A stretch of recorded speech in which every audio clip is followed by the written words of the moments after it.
they would realize, boy, I better get some, and I think the price spike would be monumental.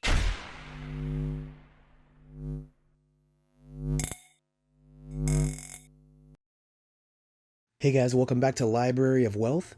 Today we have Bitcoin maximalist Greg Foss explaining the benefits of Bitcoin and how it'll eventually become the solution to what he describes as our Ponzi fiat currency. Foss believes that Bitcoin is the ultimate game changer in currency because of its security and the fact that it's a store of energy. He explains that it's actually credit insurance, which is virtually the same as a credit default swap. Greg believes that the market sentiment right now is going to expose itself because so many people are putting their faith in the dollar. But in less than 3 years, they'll all be worth zero. Let's listen to Greg Foss as he explains why there's a financial Ponzi going on today. Don't forget to like and subscribe if you enjoy the content we do here on this channel. Let's get right into the video. Bitcoin is the only digital asset that solves the fiat Ponzi. Why?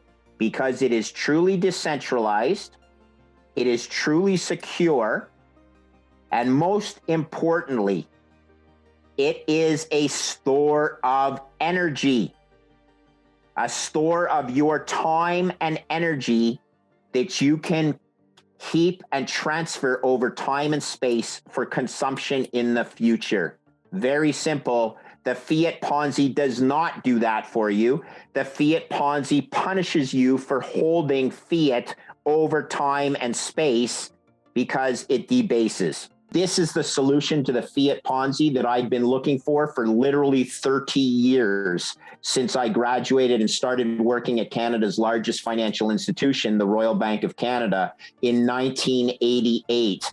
And I'll just summarize with one thing. In 1988, the Royal Bank of Canada was insolvent, which is to say that the value of its loans, if you marked it to market, the value of their loans was lower and the losses on the loans was higher than the book value of equity. Royal Bank of Canada was insolvent on its way to bankruptcy in 1988 due to the Latin American debt crisis. So I've been searching for this, and that's why I'm so happy to find Bitcoin. You know, some of the shortcomings of legacy financial planners like Peter Schiff or even Warren Buffett and Charlie Munger, okay?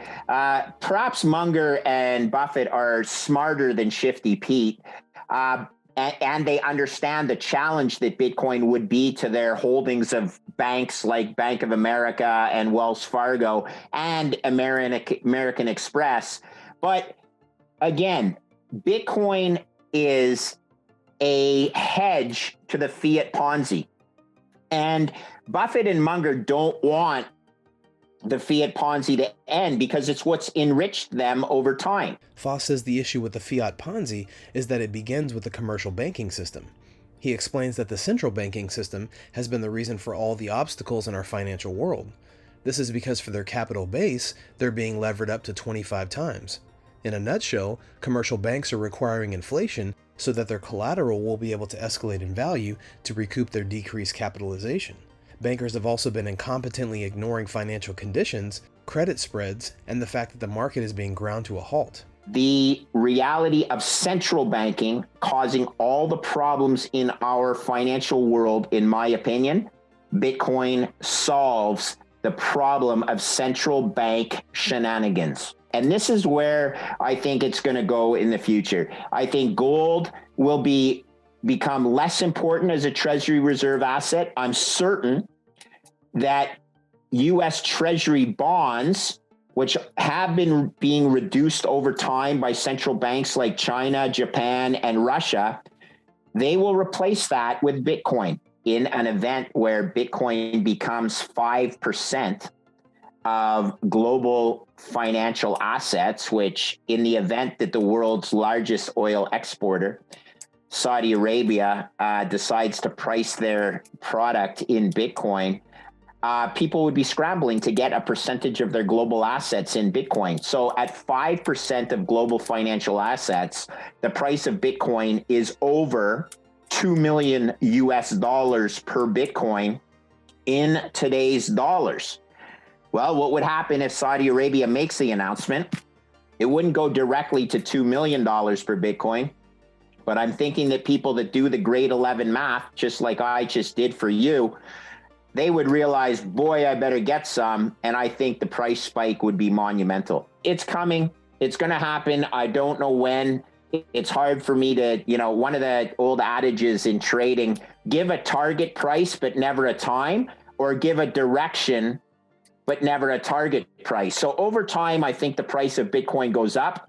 And if you ask me a target price, my target price for Bitcoin is over $2 million US. If you own 0 Bitcoin, you're the knucklehead at the party. And the guy that dissed you and said, this thing is going to 0, listen, clean out your ears, you stupid old boomer, okay? Listen to other boomers who have done the work. Don't hold 0 Bitcoin. What I may be an expert in is 35 years of mistakes, okay? But that being said, I've made mistakes over 35 years, but I survived them because I like to think I'm a good risk manager. And that's to say that if you are in a losing position, you cut your losses. And if you're in a winning position, you don't sell your winner, you actually harvest your winner. Most people do exactly the opposite. Our good friend Shifty Peter Schiff heard about Bitcoin when it was $10 US per coin and has been forever bashing it. The smart thing for Shifty Peter to have done was to change his investment guidelines or investment thesis as the information changed. He's a horrible risk manager. He's admitted it to me on a debate I had with him. I'll just tell you, boomers need to change their investment thesis when the information changes. And you and I grew up with a rotary dial telephone, Gary. It takes a while for us to get through the information to get through our thick heads, okay? But the reality is Bitcoin is the most beautiful financial technology that I have ever seen in my 35 years of managing risk. It is the best asymmetric return opportunity I have ever seen. And some of these other stupid old boomers, myself included, when I first heard about Bitcoin, I believed what the newspaper narratives were writing. At least I did my research. I went down the rabbit hole. I have never been more confident that Bitcoin is the solution to the fiat Ponzi. What human nature is to be able to go to a cocktail party and say, oh, I bought Google at X dollars and I sold it at 2X. The problem is Google is now 100X. And everyone's a hero at a cocktail party. They never talk about their losers, right? So that's human nature, is to sell your winners and hold your losers in hopes that your losing position will come back to be a winner. I'll tell you what, that's the hardest part about managing risk and managing money, is to focus on cutting your losers. Foss estimates that Bitcoin will eventually end up increasing to at least $2 million. He believes that at some point people will regret their decision to not hold Bitcoin. He explains that the reason his forecasts are accurate is based on a learning curve of over 35 years. He learned that when you realize that the information has changed or is incorrect, you have to be willing to change your original thesis. Bitcoin is by far the best return on investment that he has ever seen in his career. Foss is confident that Bitcoin will decouple because as insurance, it will trade inversely parallel to other risk assets. What do you guys think about Greg Foss's opinion on Bitcoin's ability to be a hedge for fiat currency? Comment down below. Thanks so much for watching. Don't forget to like and subscribe. This is Library of Wealth. We'll see you in the next video.